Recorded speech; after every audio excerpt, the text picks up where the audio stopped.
Nuevamente, bienvenidos todos al fascinante estudio del libro de Apocalipsis. Hoy vamos a escudriñar el capítulo 10, un capítulo en donde vamos a ver el segundo paréntesis en este libro de Apocalipsis. Ya vimos el primer paréntesis allá en medio de la sexta y la séptima trompeta. Ahora vamos a ver otro paréntesis en medio del sexto sello y del séptimo sello. Fue el primer paréntesis. Y este segundo paréntesis corresponde entre la sexta trompeta y la séptima trompeta. Debemos de anotar algo, como ya lo mencionamos en los estudios anteriores. Allá en 8.1 prácticamente ya se abrió los 7 sellos y se pudo ver el contenido del libro.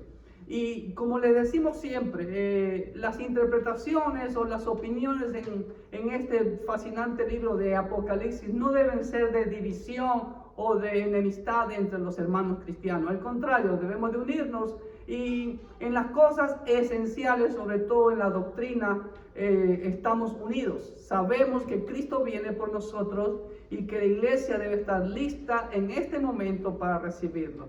Y de ahí, con respecto al cómo, cuándo y cómo sucederán los eventos finales, pues podemos discrepar un poco, pero eso no debe ser tema de división. Así que vamos a entrar a este capítulo 10.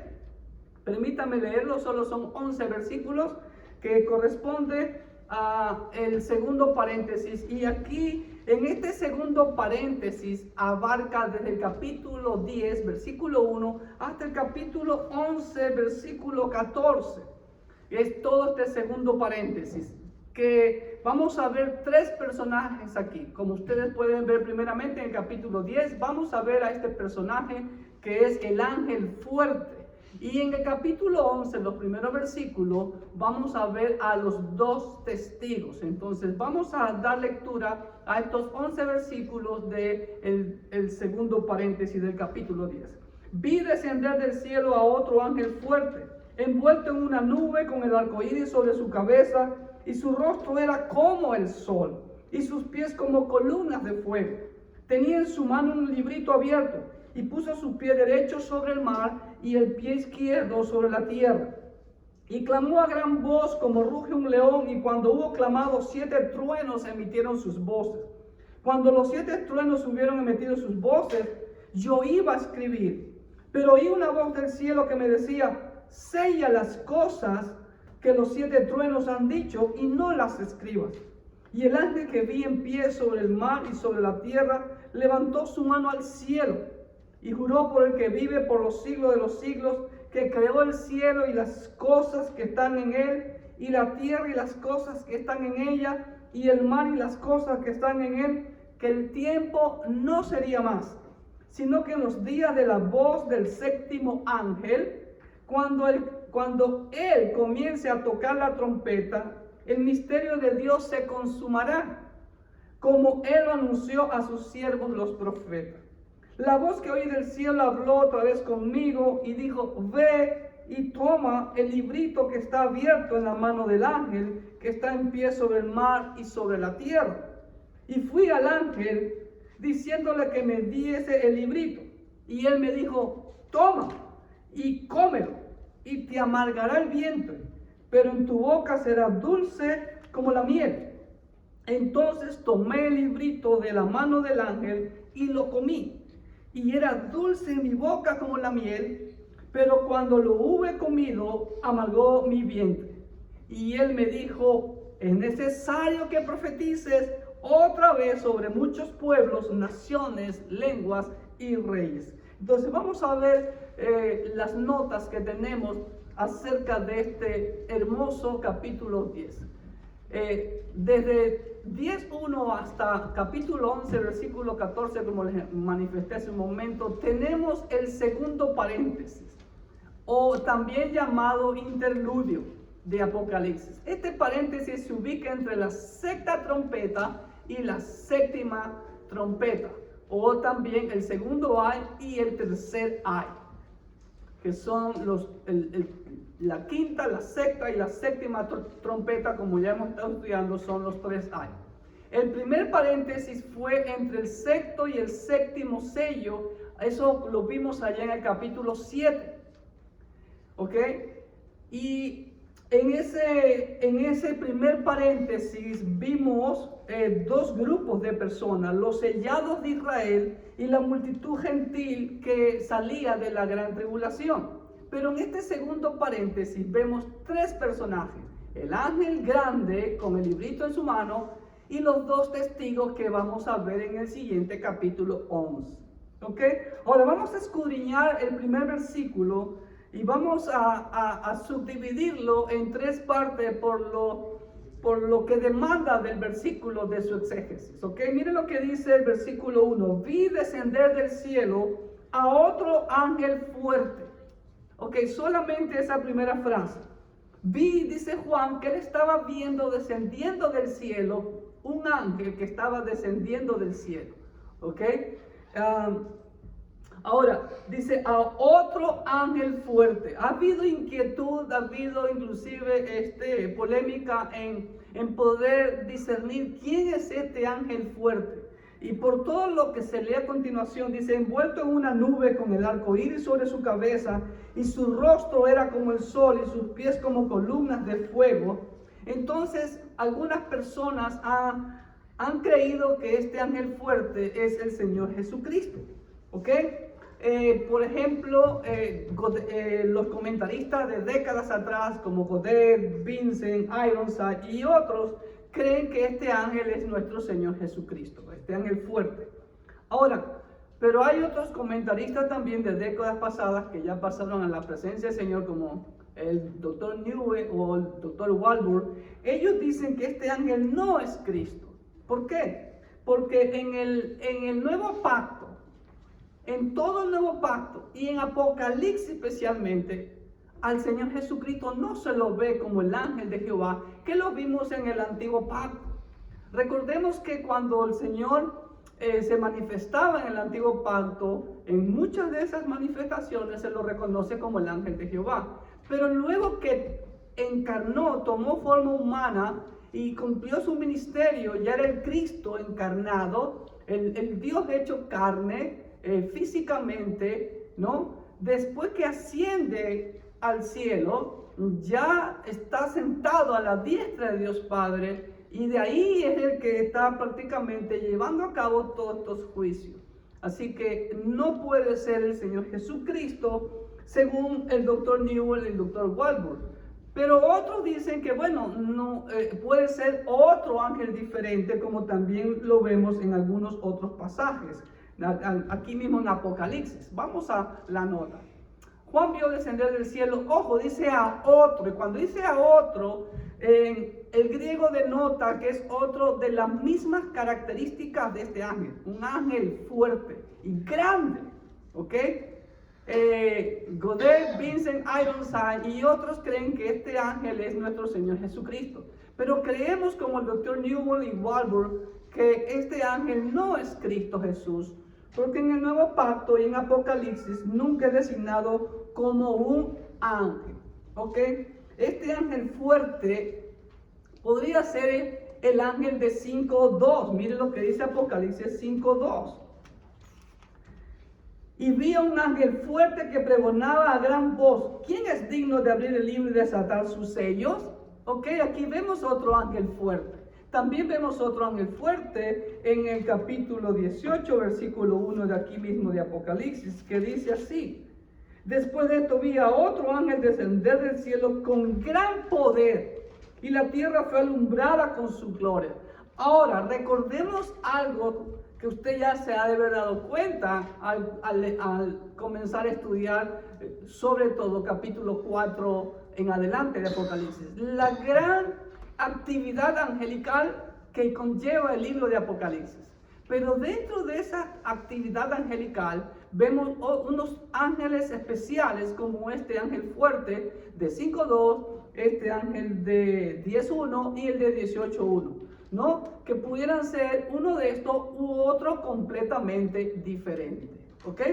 Entonces, creemos nosotros que no es el Señor Jesucristo, porque Él es el que está llevando a cabo todo esto. Aunque la descripción del ángel tiene similitudes, Lo vamos a ver por qué, porque es un mensajero de nuestro Cristo exaltado a la diestra de Dios Padre. ¿Ok? Eso es el 1a. 1b dice en el capítulo 10, versículo 1, la segunda parte dice, estaba envuelto en una nube.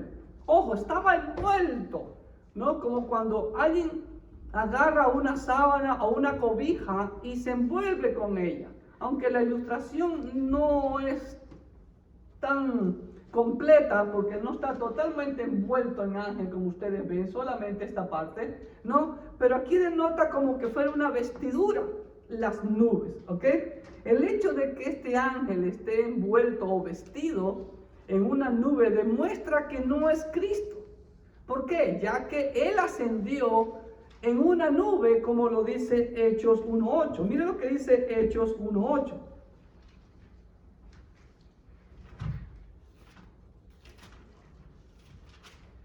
Pero recibiréis, Hechos 1.9, perdón.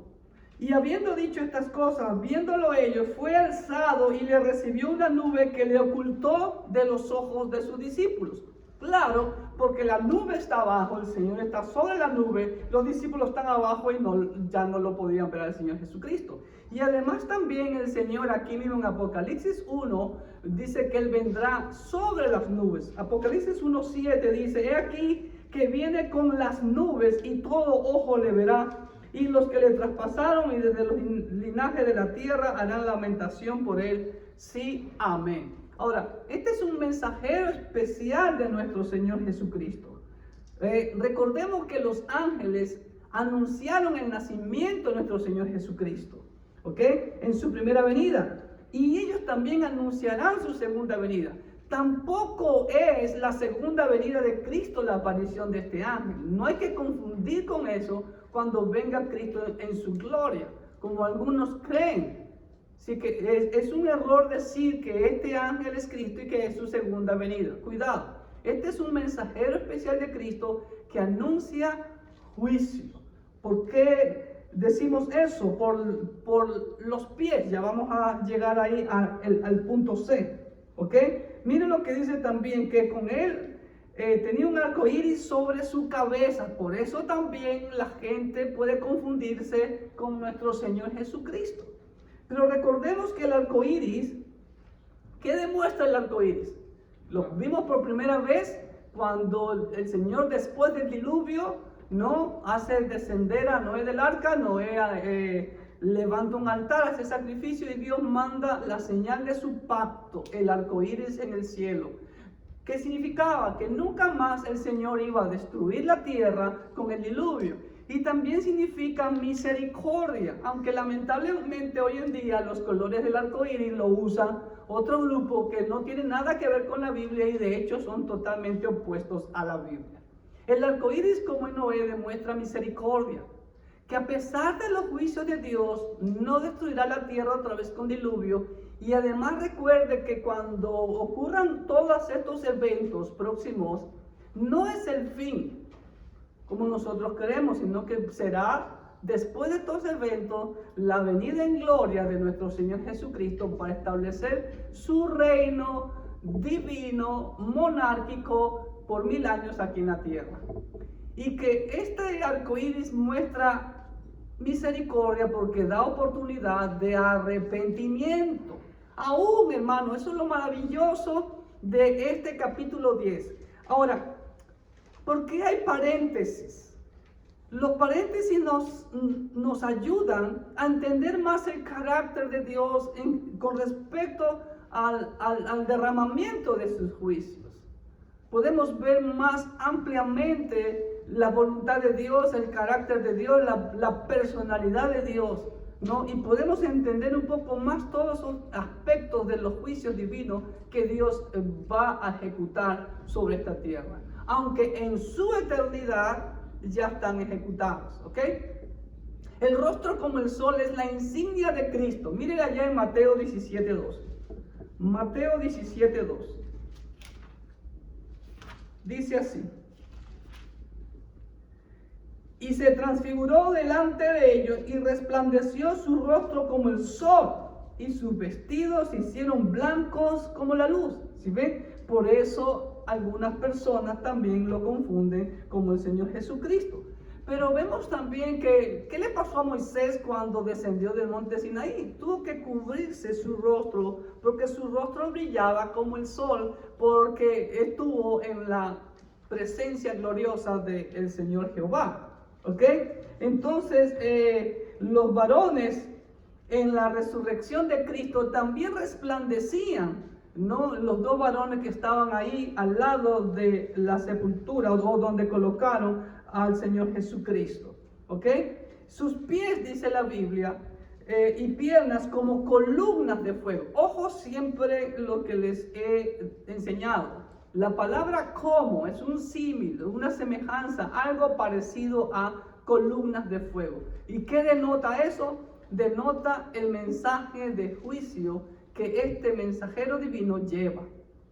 Y miren lo que dice Deuteronomio 4.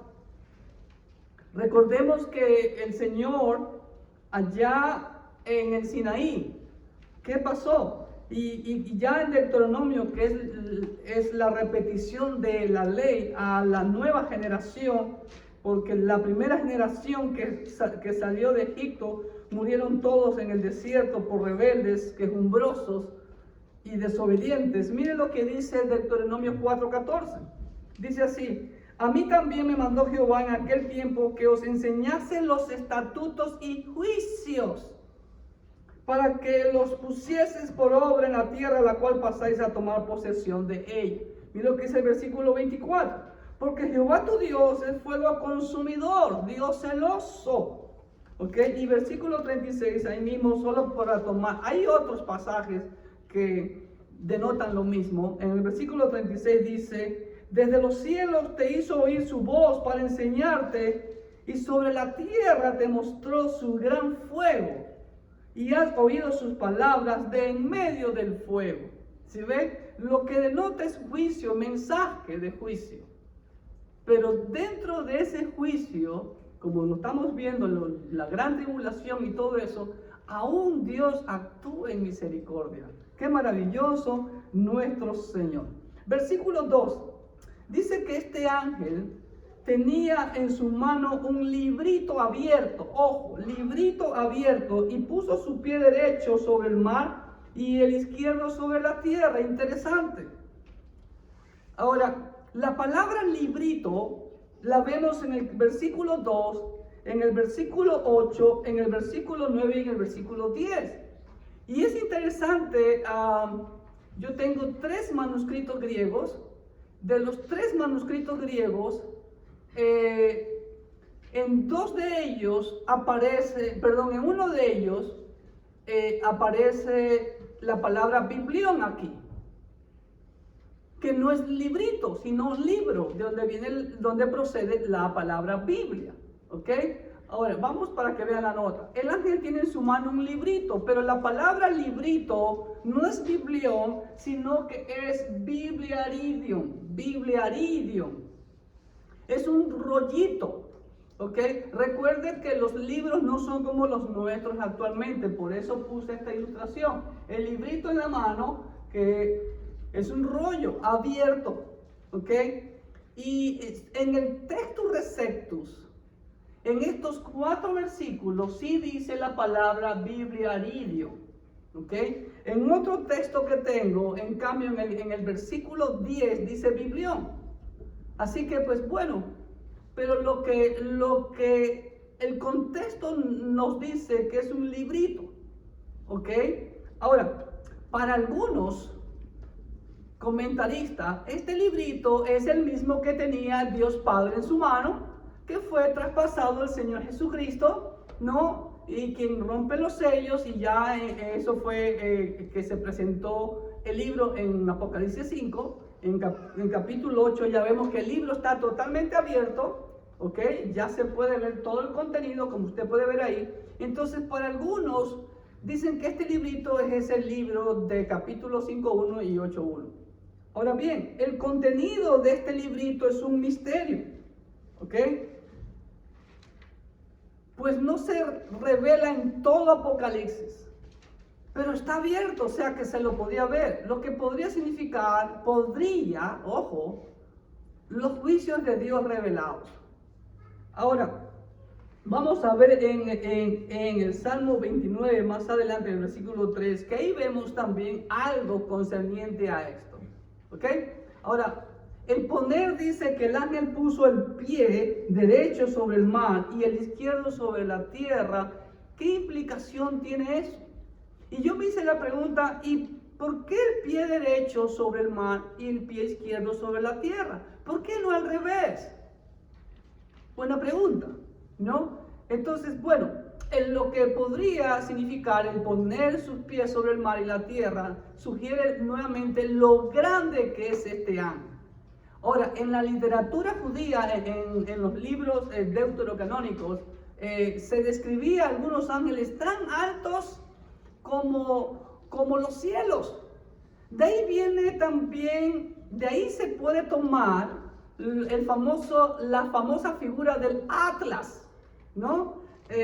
O del Colosas, allá en Rodas, creo, si no me falla de memoria, una estatua grandísima, ¿no? Que puede estar un pie sobre el río, o está un pie sobre la orilla de un lado y el otro pie sobre la otra orilla de ese río, ¿ok? Pero en la literatura judía se concebía esa idea de ángeles bien grandes, altos, como los cielos, y también demuestra eso, posesión de conquista. La Biblia nos dice que cuando el Señor Jesucristo venga, Él va a poner sus pies sobre el monte de los olivos. ¿Qué significa eso? Va a tomar posesión de su reino, ¿sí? ¿Y a quién le pertenece este mundo, hermano? A Dios. Dios está en control.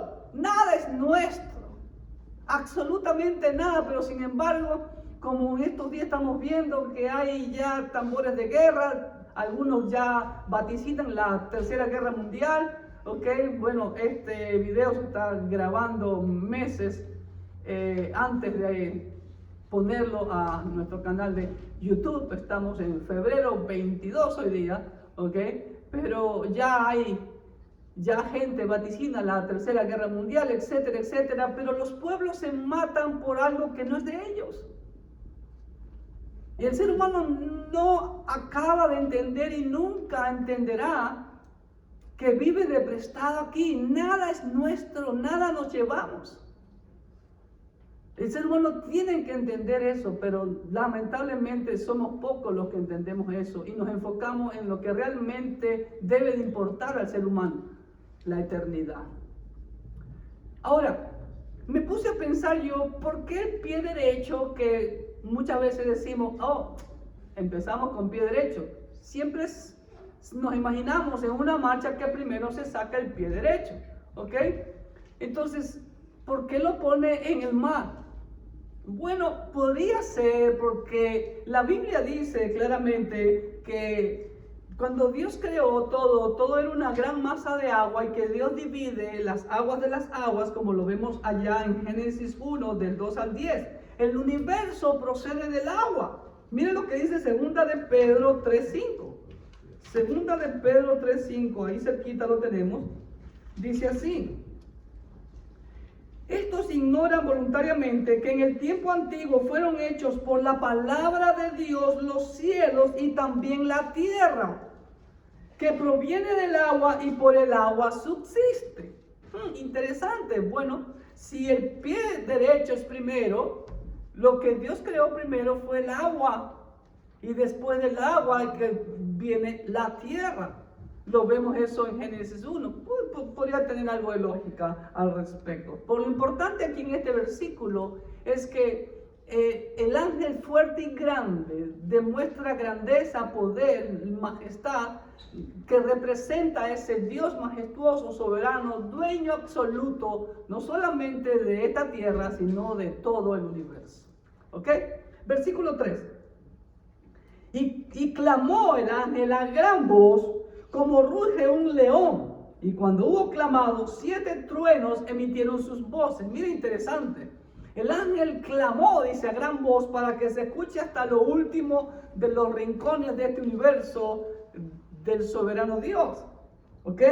El ángel clama como ruge un león, es decir, que su voz es de alto volumen y extremadamente profunda, anunciando el mensaje de Dios.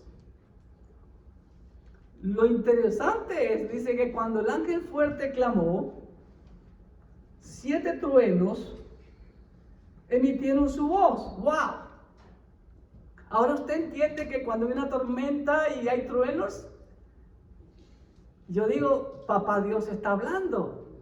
Es verdad, la voz de Dios. Dios nos recuerda a través de los truenos que Él está ahí hablando. Y de hecho siempre lo vemos. Ese principio que lo vemos por toda la Biblia, Dios llama la atención al ser humano de alguna u otra manera. Y los truenos son otra manera en que Dios nos llama la atención. ¿Ok? Ahora bien dice, no sabemos lo que los 7 truenos dijeron. Probablemente se refieren a la voz de Jehová, quien habla desde el cielo en su ira. Posiblemente, tal vez, quizás. Miren lo que dice el Salmo 29. Y ahí aparece, y es interesante, primeramente 7. Ya hemos aprendido en Apocalipsis. ¿Qué significa el número 7? ¿Ah? La plenitud de Dios, ¿no? Toda la perfección de Dios. Capítulo 29 dice así, desde el versículo 3. Miren lo que dice: voz de Jehová sobre las aguas. Cuente cuántas veces ahí se repite voz de Jehová. Va una. Truena el Dios de gloria, Jehová sobre las muchas aguas. Voz de Jehová con potencia, voz de Jehová con gloria, voz de Jehová que quebranta los cedros. Quebrantó Jehová los cedros del Líbano, los hizo saltar como becerros, al Líbano y al Sirión como hijos de búfalo. Voz de Jehová que derrama llamas de fuego, voz de Jehová que hace temblar el desierto, hace temblar Jehová el desierto de Cades. Voz de Jehová que desgaja las encinas y desnuda los bosques. En su templo todo proclama su gloria. ¿Se ven? Entonces puede ser que estos 7 truenos emitieron la perfecta voluntad de Dios, los misterios de Dios, los propósitos de Dios, como aquí lo vemos. ¿Y cuál es todo esto? Buscar y darle gloria al Señor, porque eso es el todo del hombre, como dice Salomón en Eclesiastés. Dice, en su templo todo proclama su gloria. Es el propósito de nuestra existencia como seres humanos. Es el propósito de nuestra existencia como iglesia. Aquí no venimos a entretenernos, aquí venimos a proclamar su gloria. Aleluya, amén. Ahora bien, miren lo que dice en Juan 12:28. También se escuchó la voz de Jehová como un trueno. Juan 12:28. Dice así: Padre, glorifica tu nombre. Entonces vino una voz del cielo: lo he glorificado y lo glorificaré otra vez. Y la multitud que estaba allí y había oído la voz decía que había sido un trueno. Otros decían, un ángel le ha hablado. ¿Se dan cuenta? Así que Dios se manifiesta a través de esos truenos, pero no sabemos en realidad qué fue la voz. No podemos especular, cuidado con especular con respecto al contenido de esas voces. ¿Ok? Versículo 4. Dice, cuando los 7 truenos hubieron emitido sus voces, yo iba a escribir, pero oí una voz del cielo que me decía, sella las cosas que los 7 truenos han dicho y no las escribas. Ojo, mire lo que estaba haciendo Juan. Dice que cuando los 7 truenos hablaron, y por lo que se ve, Juan entendió lo que ellos dijeron y estaba presto a escribir, porque esa fue la orden que se le dio a Juan. El Señor, el Cristo exaltado, se la dio ahí en Apocalipsis capítulo 1. Y él, como buen siervo de Dios, estaba presto a escribir, pero el ángel le dice, no escribas, sella esas palabras. Y es la única vez en todo el libro de Apocalipsis que se da la orden de sellar las palabras de Dios. Vamos a la nota. Las voces de los truenos fueron comprensibles para Juan, entendibles, ya que él estuvo presto a escribir lo que decían los truenos, porque esa orden la recibió Juan en 1:11 y 1:19 por nuestro Cristo. Pero una voz del cielo le dijo que no escriba, sino que selle las cosas que los 7 truenos han dicho. Allá en 2 Corintios 12:4 vemos la experiencia del apóstol Pablo, que fue llevado al tercer cielo, y dice que escuchó palabras inefables que no podía decir humanamente, no podía expresarlo humanamente. Mire lo que nos dice Moisés allá en Deuteronomio 29:29. Escuche esta verdad. Y como seres humanos también tenemos que entender algo.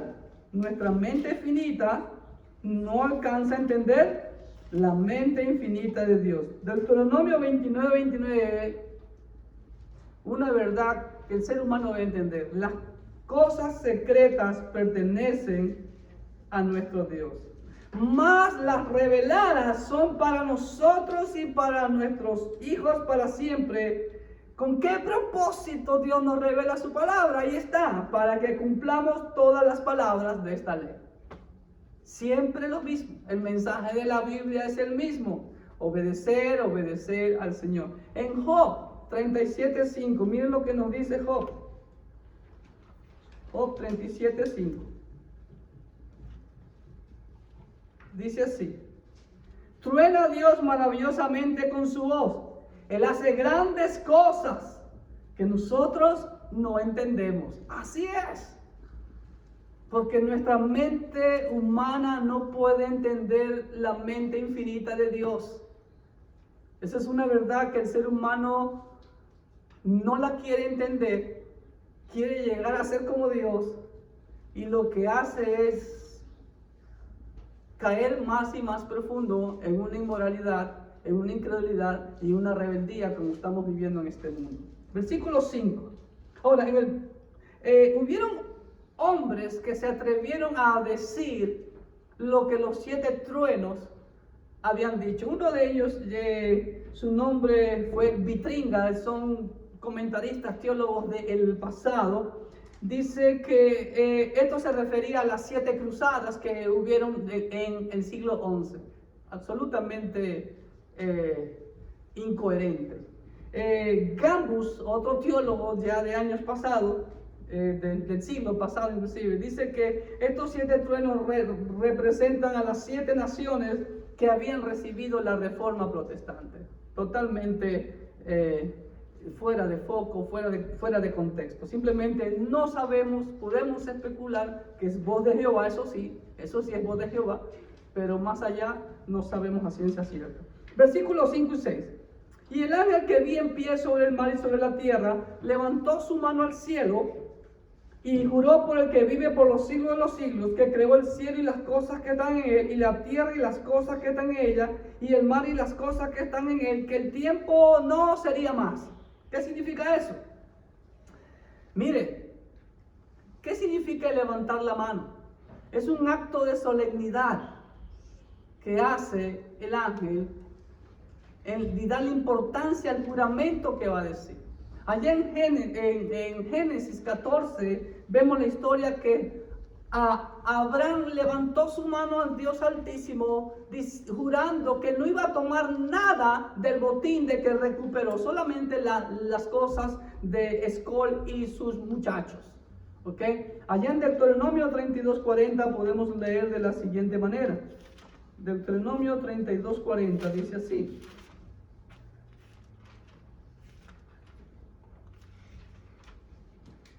porque yo alzaré a los cielos mi mano y diré, vivo yo para siempre. El Señor ha jurado que Él es eterno. ¿Sí ven? Y en Daniel 12:7 hay un pasaje muy similar a de este ángel. Miren la similitud del ángel de Daniel 12:7 con lo que estamos viendo en Apocalipsis 10. Dice, y oí al varón vestido de lino que estaba sobre las aguas del río, el cual alzó su diestra y su siniestra al cielo, es decir, los 2 brazos levantó al cielo, y juró por el que vive por los siglos, que será por tiempos y la mitad de un tiempo, y cuando se acabe la dispersión del poder del pueblo santo, todas estas cosas serán cumplidas. ¿Sí ven? Entonces, el juramento es la garantía del soberano creador del universo de que Él va a cumplir lo que prometió. El cumplimiento de lo que Él ha prometido, el cumplimiento de todo lo que Él ha revelado en su palabra y también el cumplimiento del castigo que Él ha mencionado a todos aquellos que le niegan. ¿Ok? Entonces, el cumplimiento de su ira ya se va a realizar y no habrá más tiempo para demorarlo. Es decir, el tiempo no sería más, no significa que ya no exista el tiempo. ¿Ok? Recordamos nuevamente, Dios no está limitado ni al tiempo, ni al espacio, ni a la materia, nosotros sí. Y en la eternidad de Dios ya todo esto está consumado. ¿Ok? Y vamos a ver eso en el siguiente versículo. Voy a notar algo ahí. Ahora bien, el tiempo se está agotando y Él enviará los juicios de su ira a la humanidad incrédula. El Señor lo dijo en Mateo 24:22. Si no se acortara este tiempo, nadie podría ser salvo. Y aquí vemos una vez más confirmado de que este ángel no es Cristo. ¿Por qué? Porque si hubiera sido Cristo, como dice en Hebreos 6:13, hubiera jurado por sí mismo. ¿Ok? Y recordemos algo, hermanos queridos, que a veces se ha hecho como costumbre, pero que no es bíblico. Dice que no hay que jurar por el Señor. La Biblia nos insta, nos ordena el Señor que debemos de jurar por Jehová. Allá en Deuteronomio 6:13, en Deuteronomio 10:20 dice que por el nombre de Jehová jurarás. Ahora, pero cuando uno va a jurar algo, no tiene que ser en vano. Ahí sí viene la condenación, el castigo. Como lo dice allá en Éxodo 27 y en Deuteronomio 5:11. No tomarás el nombre del Señor en vano. Y Eclesiastés 4:5 dice claramente, cuando tú des un voto al Señor, más vale que lo cumplas. Y no seas insensato en prometer algo y no cumplirlo. Eso es lo que se refiere. Y aquí que el Señor jure, que el ángel jure por el Dios soberano del universo, significa que eso es un hecho consumado. Versículo 7. Sino que en los días de la voz del séptimo ángel, cuando el séptimo ángel comience a tocar la trompeta, el misterio de Dios se consumará. Ojo, se consumará. Como Él lo anunció a sus siervos, los profetas. ¿Ok? Vamos a la nota. Cuando el séptimo ángel toque la séptima trompeta, usted tocando la séptima trompeta, dice que el misterio de Dios se consumirá. Quiero hacer un paréntesis aquí con esta palabra consumirá. Porque, como le digo, tengo 3 diferentes manuscritos griegos. Y en 2 de ellos está en futuro, consumirá el futuro. ¿Ok? En el texto recepto, está en futuro. Pero en los otros 2 está en pasado porque lleva la letra primera, éxilo, que eso denota un auristo pasado. Es decir, inclusive dice que el misterio de Dios ya fue completado. La palabra ahí es eteleste, que significa que ya fue completado. Bueno, entonces, ¿está en pasado o está en futuro? Honestamente, para Dios no tiene importancia eso, porque como le mencioné hace un momento, en la eternidad de Dios ya todo esto está completado, consumado, está realizado. A nosotros todavía, que estamos limitados al tiempo, estamos a espera de que eso se consuma. ¿Ok? Así que si está en futuro o en pasado, es lo de menos. ¿Ok? Lo que se ratifica, lo expresado en los anteriores versículos, que se va a cumplir. Me guste o no me guste, se va a cumplir todo lo que Dios ha dicho. La palabra misterio ahí de Dios, como ya lo vimos en Deuteronomio, ¿no? Eso es para los incrédulos, pero usted y yo sabemos lo que va a venir. Así que para nosotros no es un misterio, ya está revelado, como el Señor lo dijo ahí en Deuteronomio, a sus santos.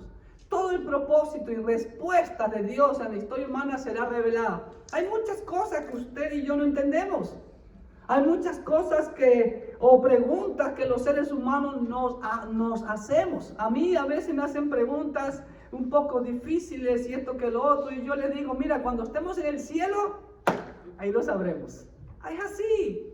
No podemos, lo importante es, como alguien me preguntó una vez, ¿cuál es tu teología? ¿Cuál es tu postura? Si soy de una rama, de otra rama, y tantas cosas que a veces inventan. Digo, mi teología es que yo soy un reverendo pecador.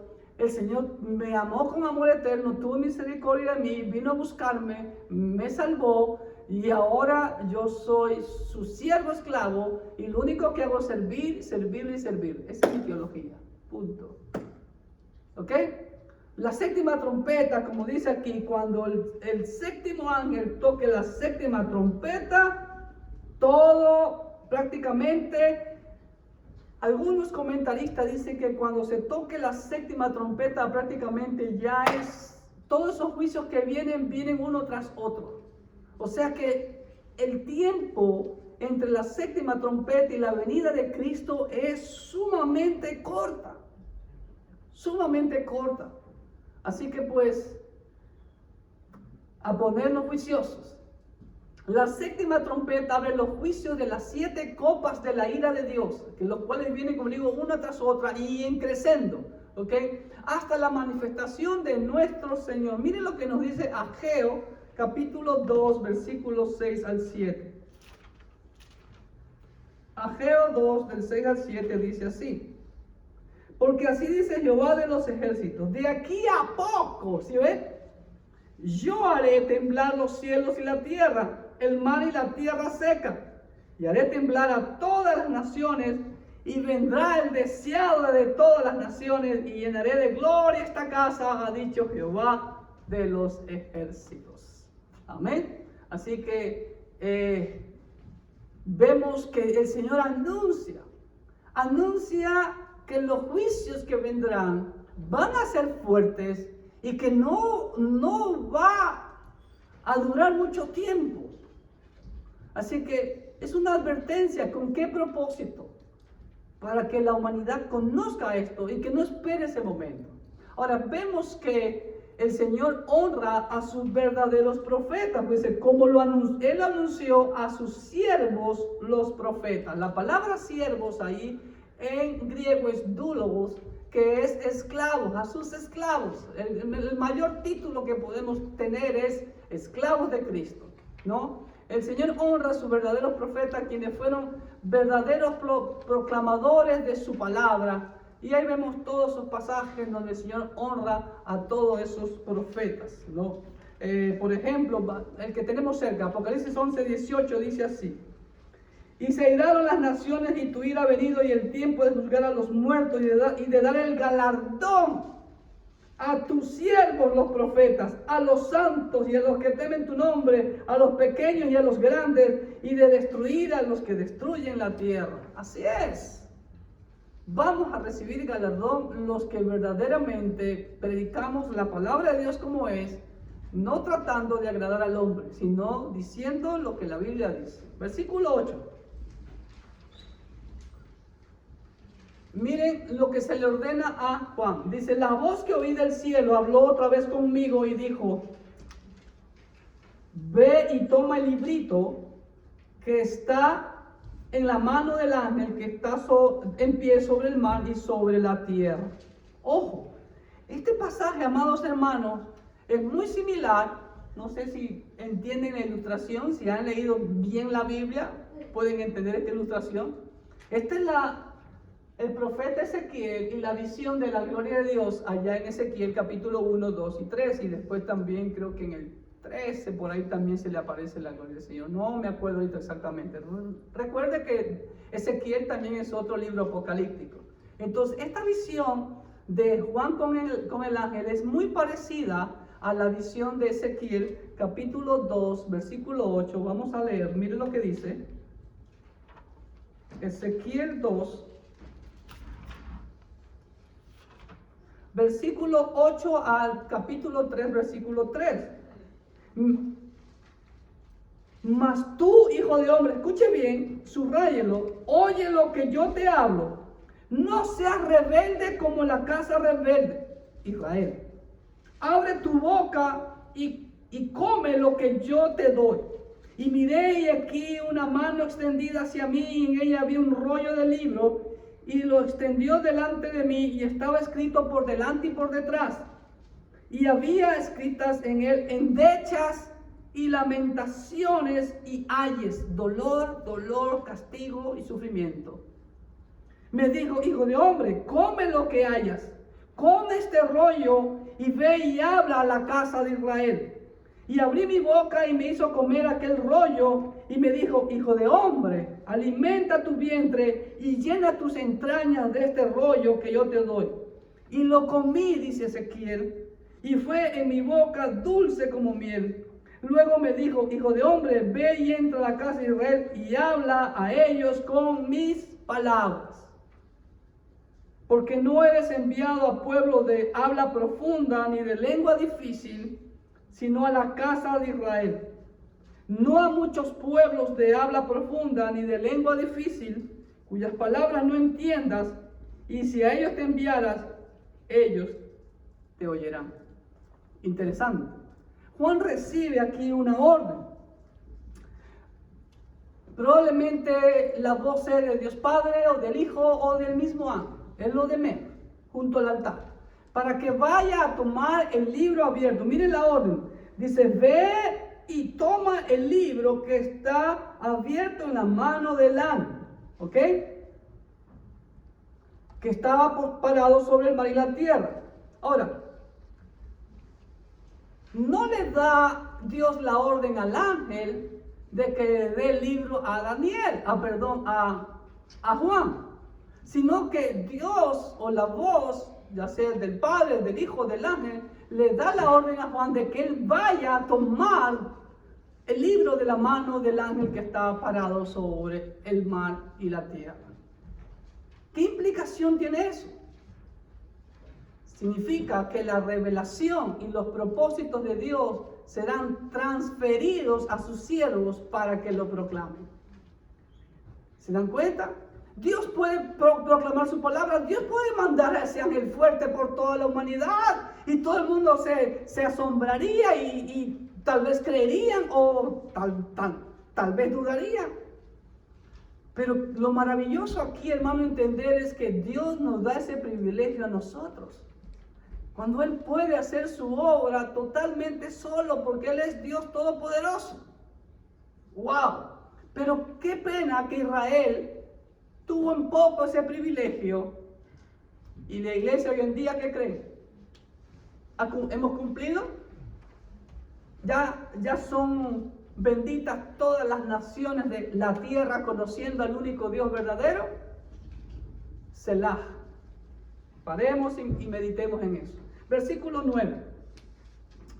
Y fui al ángel. Miren lo que dice el versículo 9. Y yo, Juan, fui al ángel, diciéndole que me diese el librito.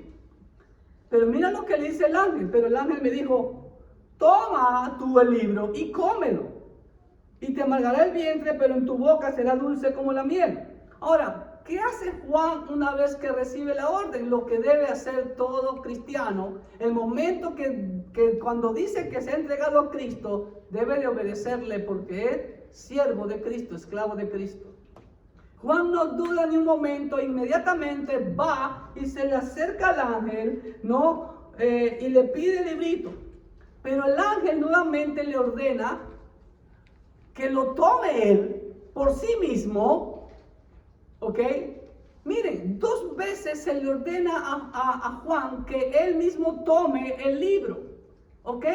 ¿Por qué? ¿Sabe por qué, hermanos queridos?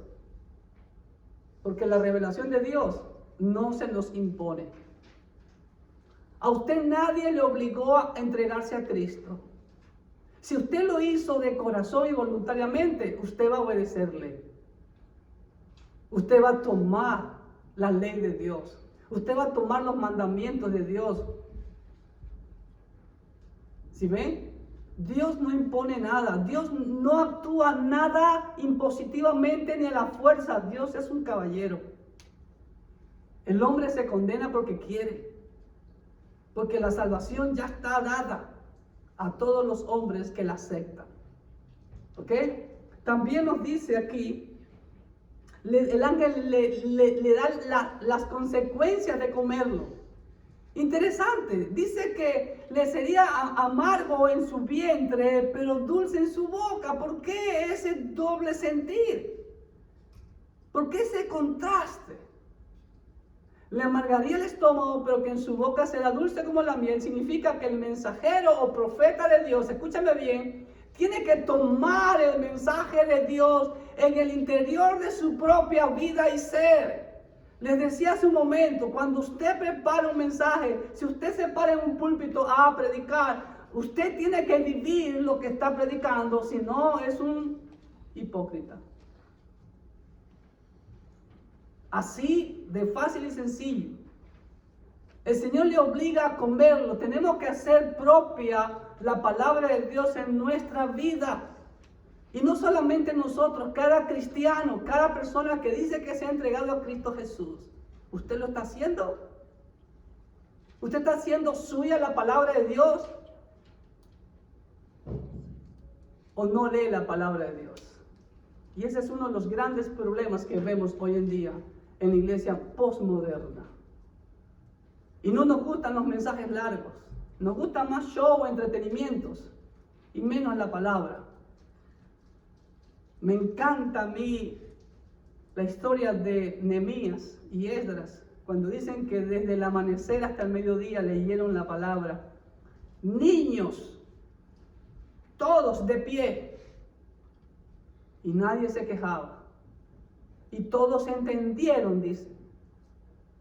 Wow, qué maravilloso. A ver si algún día podemos hacer eso. 6 horas consecutivas proclamando palabra de Dios y que todos entiendan y que todos pongan sus sentidos. Porque a veces usted puede estar aquí como algunos de ustedes, pero su mente está en otro lado.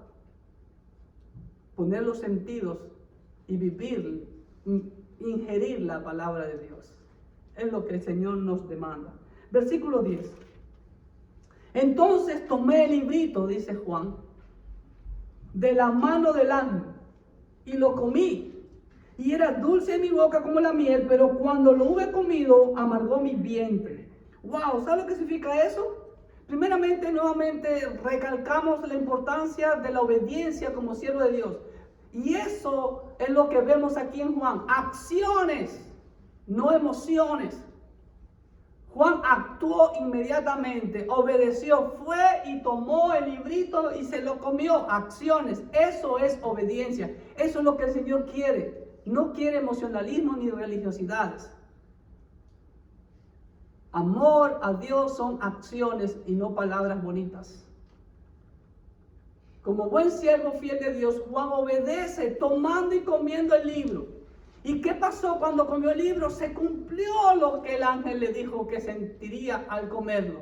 Algo también que podría indicarnos esto, lo que el Señor nos dijo. Lo que lamentablemente algunas personas, llamados pastores o como se autoproclamen hoy en día, no enseñan correctamente. Lo que el Señor advirtió cuando nos íbamos a entregar a Él, que nuestra vida no iba a ser color de rosa, que íbamos a sufrir persecución y que hasta la gente nos iba a matar y pensarán que están dando culto a Dios matando a los cristianos como sucede hoy. El Señor siempre advirtió, siempre fue honesto. El ángel le dijo, se te va a amargar el vientre, pero en tu boca va a ser dulce. Se cumplió lo que el ángel le dijo. Sentiría dulzura. ¿Por qué? Porque al verdadero siervo, al verdadero cristiano, escúcheme bien, la palabra de Dios es gozo y alegría, como dice el Salmo 19, 7 al 9. Si usted no siente gozo y alegría leer, estudiar la palabra de Dios, pues hágase un análisis si realmente es convertido. Salmo 19, del 7 al 9 dice, la ley de Jehová es perfecta, que convierte el alma. Eso es lo que hace la palabra, convertirnos. El testimonio de Jehová es fiel, que hace sabio al sencillo. Los mandamientos de Jehová son rectos, que alegran el corazón. El precepto de Jehová es puro, que alumbra los ojos. El temor de Jehová es limpio, que permanece para siempre. Los juicios de Jehová son verdad, todos justos. Deseables son más que el oro y más que mucho oro afinado, y dulce más que miel y que la que destila del panal. Es hasta el versículo 10 ahí, el Salmo 19 del 7 al 10. El Salmo 119, 103 es otro versículo que de pronto usted lo ha escuchado, ¿no? Cuán dulces son a tus pies tus palabras. Salmo 119, 103. Cuán dulces son a mi paladar tus palabras, más que la miel a mi boca. Proverbios 16, 24, mire lo que dice. Proverbios 16, 24, dice así. Panal de miel son los dichos suaves, suavidad del alma y medicina para los huesos. Y hay muchos más versículos en la Biblia con respecto a la dulzura de lo que es la palabra de Dios. Jeremías 15, 16, mire lo que nos dice Jeremías 15, 16. Dice así: fueron halladas tus palabras y yo las comí, y tu palabra me fue por gozo y por alegría de mi corazón. ¡Wow! Porque tu nombre se invocó sobre mí, oh Jehová, Dios de los ejércitos. Ezequiel también, ya vimos en Ezequiel 3:3, dice que le fue dulce como la miel. ¿Y saben por qué la palabra de Dios es dulce y los juicios de Dios son dulces a los verdaderos hijos de Dios? Porque el cumplimiento de los juicios de Dios, ¿qué va a traer, hermano? Va a traer consigo el establecimiento del reino del Mesías. Pero por el otro lado también dice que vamos a sentir amargura en nuestro estómago. ¿Por qué? Si la palabra de Dios es maravillosa, como lo acabamos de ver. Nos gozamos cuando, descubrimos algún principio, alguna verdad, y lo más importante, la aplicamos a nuestras vidas. Lo más importante, cuando creemos a sus promesas y descansamos en sus promesas y dejamos que Él obre en nuestras vidas. Pero ¿por qué nos causan amargura en nuestro estómago? ¿Saben por qué? Porque el siervo de Dios, a los siervos verdaderamente de Dios, les duele ver que las personas rechazan la palabra de Dios. Porque predicamos, enseñamos y no vemos la obediencia a veces. Nos duele. Nos desgastamos. Nos duele. Nos desgastamos en hacer, al menos con toda humildad. Yo no hago comprar el libro a mis hermanos. Siempre les doy las hojitas. Como dijo el Señor. Como dijo David a mi Señor, no daré a mi Señor sacrificio que no me cueste, pero con toda humildad, a mí me cuesta hacer esto, hacer el PowerPoint, buscar las imágenes precisas, editar las imágenes, copiarlas, ponerle los colores, y a veces me da tristeza de ver que estas hojas están todas arrugadas y tiradas por sus casas. Me duele, nos duele, hermano, nos duele. Y nos duele porque también el contenido del libro anuncia los juicios inminentes de Dios sobre los rebeldes e incrédulos. Y debe de dolernos al verdadero cristiano, porque millones y millones de personas van a morir en los juicios de Dios. Y millones de personas, como la Biblia dice en 1 Juan 19, el mundo entero está bajo el poder del maligno. Y se van a una condenación por la eternidad. Nos debe de doler porque tenemos personas que decimos que amamos, pero no les proclamamos la palabra de Dios, no hacemos algo para arrebatarlas de la muerte, como dice la Biblia. Perdónenme el mensajito que va. Por eso, cuando estudié este capítulo 10, dije, fabuloso, Señor, eres maravilloso. Maravilloso, Señor. Versículo 10. Ya estamos, versículo 11, el último. Y el ángel me dijo, es necesario que profetices otra vez sobre muchos pueblos, naciones, lenguas y reyes. El ángel da otra orden a Juan. Le dice que es necesario que profetice. ¿Qué significa profetizar? No es adivinarte que va. Mira todo el contexto y ya entienden lo que es profetizar. Aquí estamos hablando de juicio, no estamos hablando de prosperidad ni de egoísmo particular, como hoy en día vemos esos falsos profetas que le adivinan cosas a la gente. Eso es vanidad, eso es mentira. Dios abomina eso. Profetizar es llamar a la humanidad al arrepentimiento. Profetizar es llamar a la exhortación al pueblo de Dios que sea obediente y que no sea tibio, que no sean bebés fluctuantes llevados por cualquier viento de doctrina, y que lleguen a ser discípulos, que lleguen a ser maestros y que lleguen a ser multiplicadores de discípulos, porque para eso existimos como iglesia. El ángel da otra orden urgente a Juan: es necesario que profetices. Y estamos hablando del final de los tiempos. Debido a los eventos y circunstancias de los juicios de Dios venideros a este mundo, es necesario, es urgente, es imprescindible ya que exhorte, que amoneste, que advierta y llame al arrepentimiento usted, mi hermano. Pero si su vida no está dando frutos, no está dando buen testimonio, por eso no podemos testificar, no podemos proclamarle a otros los cambios que Dios ha hecho en mi vida.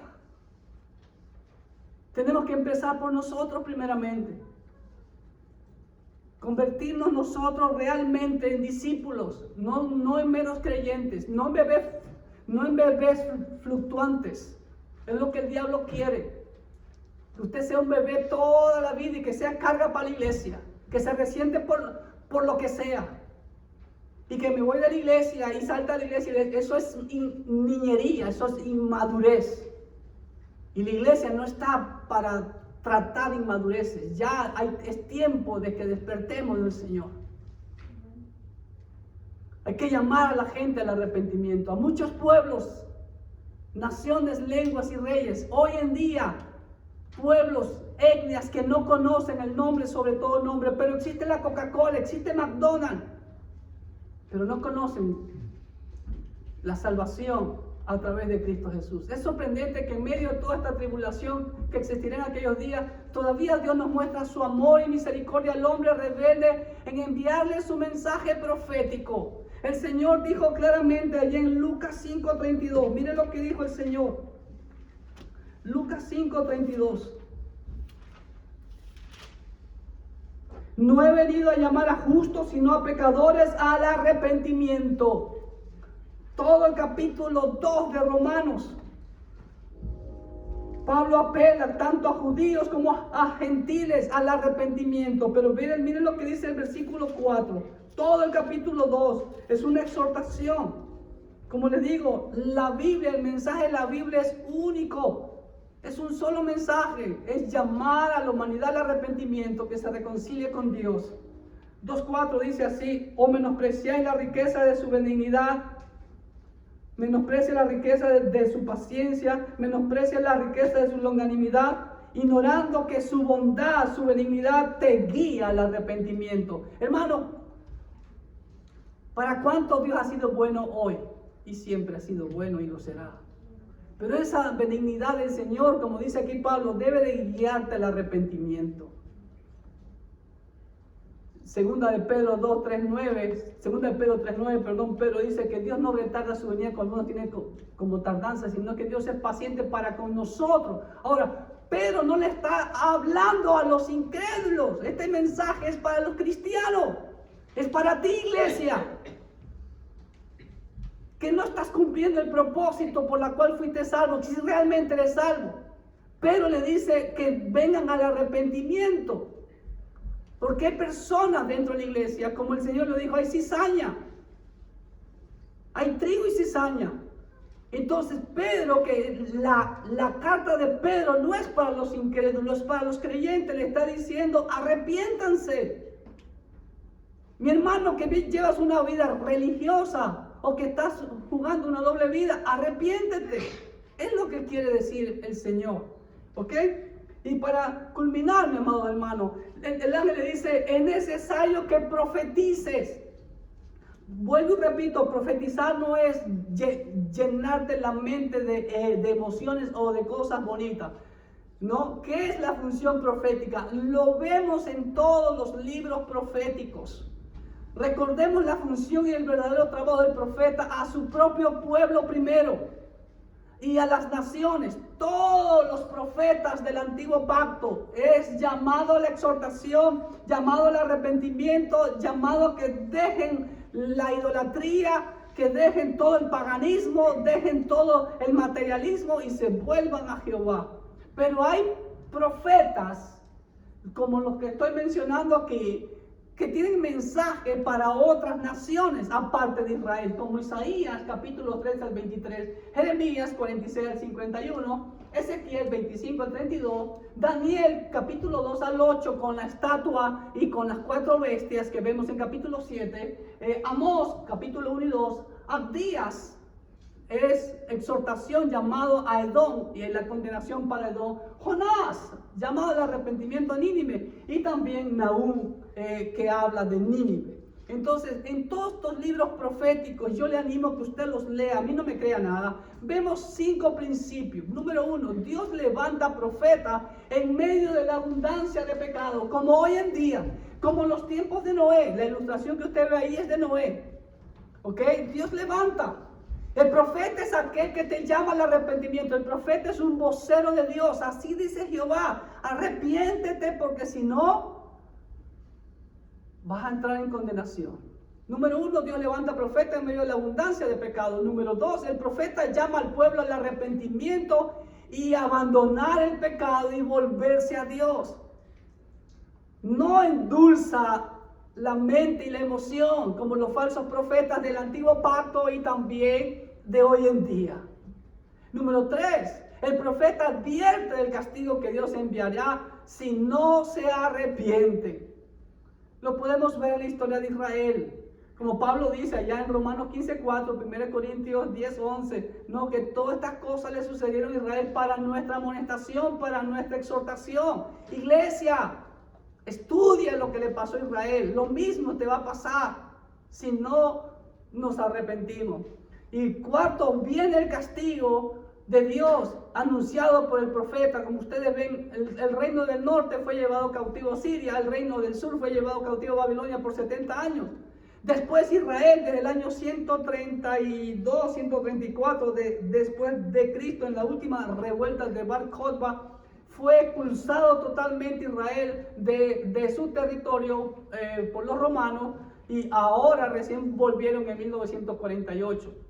¿Por qué? Y ahí está el siguiente punto. En su misericordia Dios guarda un remanente para sí. Y hay muchos pasajes en la Biblia que hablan del remanente.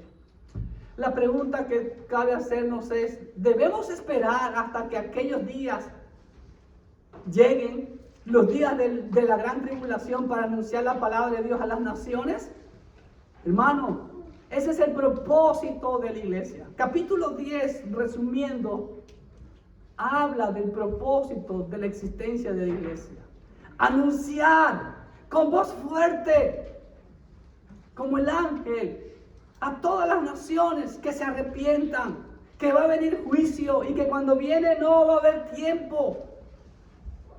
No va a haber tiempo ni para respirar. Van a querer desear morir, como ya vimos, pero la muerte huirá de ellos. Así que, iglesia, ¿qué esperamos nosotros? Ese es el propósito por el cual existimos, iglesia. No esperemos allá, porque somos hijos del día y no de las tinieblas. Nuestro propósito es proclamar a aquel que vive por los siglos de los siglos, y que es el soberano del universo, y que Él va a cumplir todo lo que Él ha dicho en su palabra. Que hagamos fielmente eso y recibiremos las bendiciones, los galardones que Dios tiene preparado para cada uno de los que le obedecemos. Que Dios les bendiga abundantemente.